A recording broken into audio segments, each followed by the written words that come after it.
A massive white shape bursts from the darkness and drags Luke away before he can even react. This is the Wampa. The Wampa is not just another creature trying to survive the cold. It is the apex predator of Hoth. Everything about its body is designed for hunting in the freezing wilderness.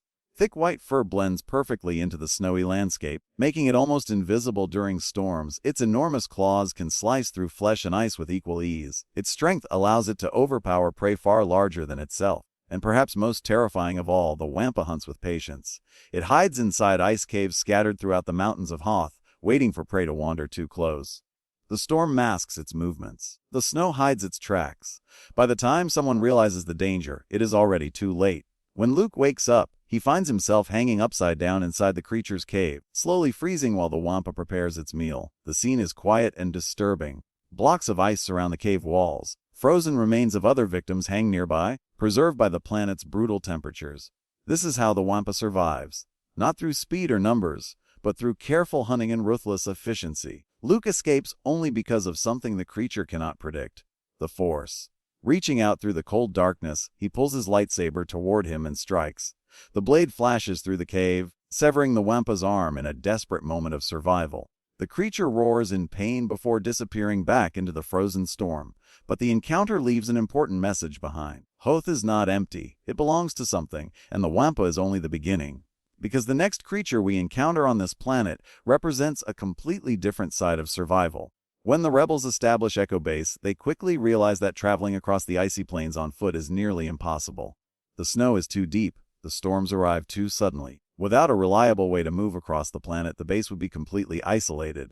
That is where the Tauntauns come in. Unlike the Wampa, Tauntauns are not hunters. They are survivors. Their bodies are perfectly adapted to endure the freezing environment of Hoth. Thick skin and dense internal heat allow them to resist the brutal cold that would kill most creatures in minutes. Their powerful legs allow them to run across deep snowfields with surprising speed. For the rebel soldiers stationed on Hoth, Tauntauns become an essential part of daily life. They carry scouts across the icy plains. They help patrol the perimeter of Echo Base. They allow the rebels to explore a world that would otherwise trap them inside their shelters. But Tauntauns are not invincible. In fact, they are incredibly vulnerable to the extreme conditions of their own planet. This becomes painfully clear during one of the most unforgettable scenes in Star Wars. After Luke escapes the Wampa's cave, he collapses in the freezing wilderness. The temperature drops lower and lower as the storm grows stronger. His body begins shutting down from the cold.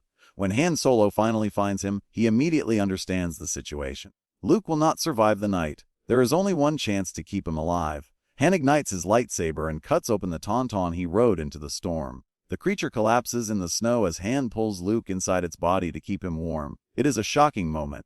Raw and desperate, but it perfectly captures the brutal reality of survival on Hoth. Sometimes life survives only by sacrificing something else. The Tauntaun becomes more than just transportation in that moment. It becomes the thin line between life and death. And yet even these creatures, built for survival in one of the harshest environments in the galaxy, are still not the strangest life forms we encounter in this story. Because the next monsters appear far away from Hoth. They do not live on ice, they live in space. After escaping the Imperial fleet, the Millennium Falcon dives into a dense asteroid field. Massive rocks drift through the darkness in every direction. Collisions happen constantly. The environment is chaotic and unpredictable. To escape the Empire, Han Solo guides the ship into what appears to be a quiet cave hidden inside one of the asteroids. For a moment, it seems safe. The Falcon lands. The engines power down. The crew steps outside to inspect the damage. But something strange is already happening. The ship begins losing power. Small shapes begin moving across the hull of the Millennium Falcon. At first they look like harmless creatures drifting through space. Thin wings, bat-like bodies. Strange movements in the vacuum of the asteroid field. These are Mynocks. Mynocks are one of the strangest life forms in the entire Star Wars galaxy. Unlike most creatures, they can survive in the vacuum of space.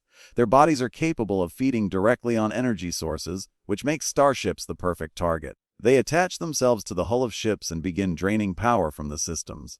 Slowly, quietly, almost like parasites feeding on their host. When the crew of the Falcon notices the creatures, they realize the problem immediately. The Mynocks have begun chewing through the ship's power cables. If they are not removed quickly, the Falcon will be stranded inside the asteroid field. Han and Chewbacca rush outside to knock the creatures away, sending them drifting back into space. But something about this moment feels wrong.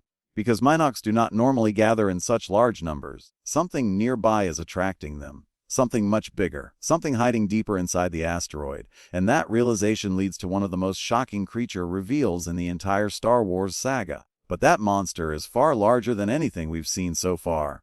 The asteroid field is silent again. For a brief moment, the crew of the Millennium Falcon believes they have escaped the Empire. The ship sits inside what looks like a quiet cavern, hidden deep within one of the massive asteroids drifting through space. The engines are cooling down. The tension begins to fade. After the chaos of the escape, it finally feels like a safe place to breathe. But the problem with the galaxy is that danger rarely announces itself. Sometimes it waits quietly, and sometimes it surrounds you without you even realizing it. After knocking the strange parasites off the Falcon, Han Solo begins repairing the ship's systems. The crew prepares to leave the asteroid and continue their escape. Everything appears normal again, until the ground begins to move. At first it's subtle, just a small vibration beneath their feet. Something shifting in the darkness beyond the cave walls. It almost feels like the asteroid itself is drifting or rotating. But then the cavern begins to tremble harder. Massive shapes begin moving in the shadows, and suddenly the terrifying truth becomes clear. This is not a cave, it is a mouth. The Millennium Falcon has landed inside one of the largest creatures ever seen in the Star Wars galaxy. The creature is known as this Exogorth.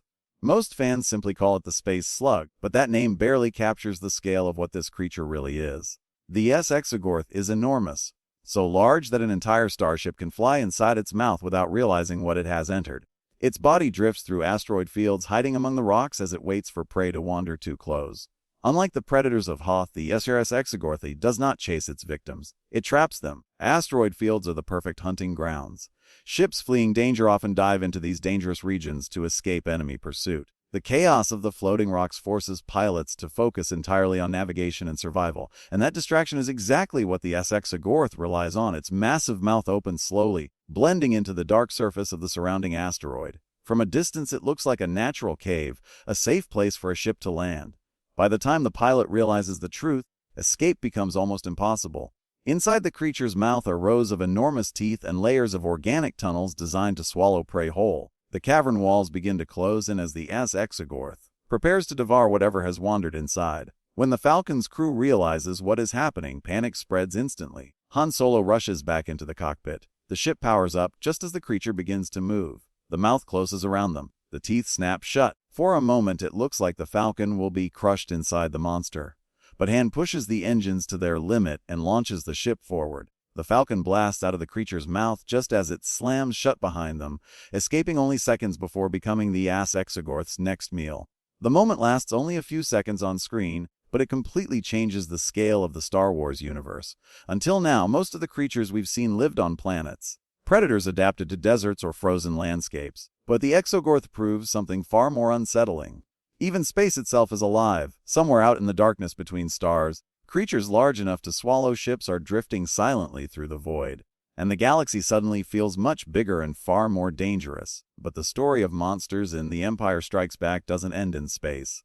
Because the final creatures in this film live on one of the strangest planets in the entire saga, Dagobah. When Luke Skywalker arrives there to search for the mysterious Jedi Master Yoda, the environment feels completely different from anything we've seen before.